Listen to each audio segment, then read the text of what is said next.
Okay, ಇನ್ನು ಮಂಜುನಾಥ್ ಅವರು ಉಗ್ರರ ದಾಳಿಗೆ ಹುತಾತ್ಮರಾಗಿದ್ದಾರೆ.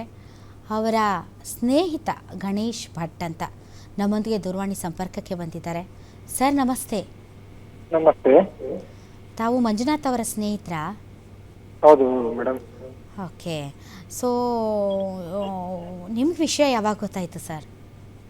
ನನಗೆ ಫಸ್ಟ್ ಫೋನ್ ಬಂದಿದ್ದು ಮೇಡಮ್, ಸುಮಾರು 3:30 ಮಧ್ಯಾಹ್ನ ಅವ್ರ ಮನೆಯವರು ಫೋನ್ ಮಾಡಿದ್ರು, ಸರ್ ಆಗಿದೆ ಅಂತ.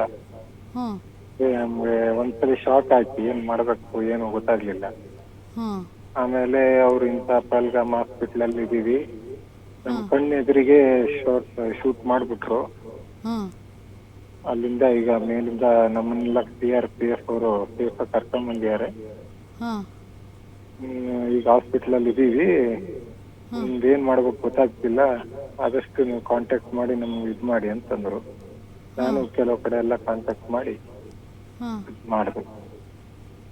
ಅಯ್ಯೋ ಪಾಪ, ಕಣ್ಮುಂದೆನೆ ಕೊಂದ್ಬಿಟ್ರಂತ ಸರ್?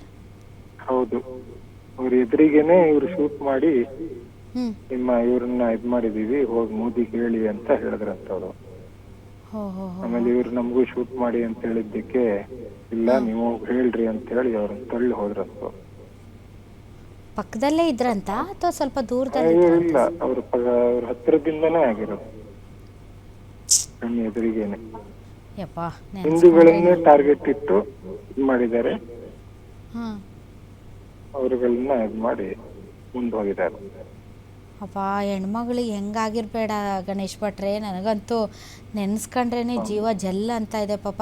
18 ವರ್ಷನಾ ಮಗನಿಗೆ? 18 ವರ್ಷದ ಮಗನ? ಒಳ್ಳೆ ಮಾರ್ಕ್ಸ್ ತೆಗೆದು ಈ ಸೆಕೆಂಡ್ PUC 96% ತೆಗೆದಿದ್ದ. ಅಯ್ಯೋ ಪಾಪ ಪಾಪ, ಆ ಮಗುವಿಗೆ ಎಷ್ಟು ಭಯ ಆಗಿರ್ಲಿಕ್ಕಿಲ್ಲ ದೇವ್ರೆ ಅಲ್ವಾ? ಮತ್ತೆ ಈಗ ಅವರು ಹಾಸ್ಪಿಟ್ಲಲ್ಲಿ ಇದ್ದಾರಂತ? ಇಲ್ಲ, ಅವ್ರಿಗೇನಾಗಿಲ್ಲ, ಅವ್ರನ್ನೆಲ್ಲ ವೆಕೇಟ್ ಮಾಡಿ ಒಂದ್ ಕಡೆ ಇಟ್ಟಿದ್ದಾರೆ CRPF ಅವರು. ಎಷ್ಟು ಜನ ಕಿಂಗ್ ಮಾಡಿದ್ದಾರೆ ಅಂತ ಏನಾದ್ರು ಹೇಳಿದ್ರಾ ಅಥವಾ ಹೆಂಗೆ? ಮಾಹಿತಿ ನಿಖರವಾಗಿ ಗೊತ್ತಿಲ್ಲ, 5-6 ಜನ ಅಂತ ಹೇಳಿದ್ರು.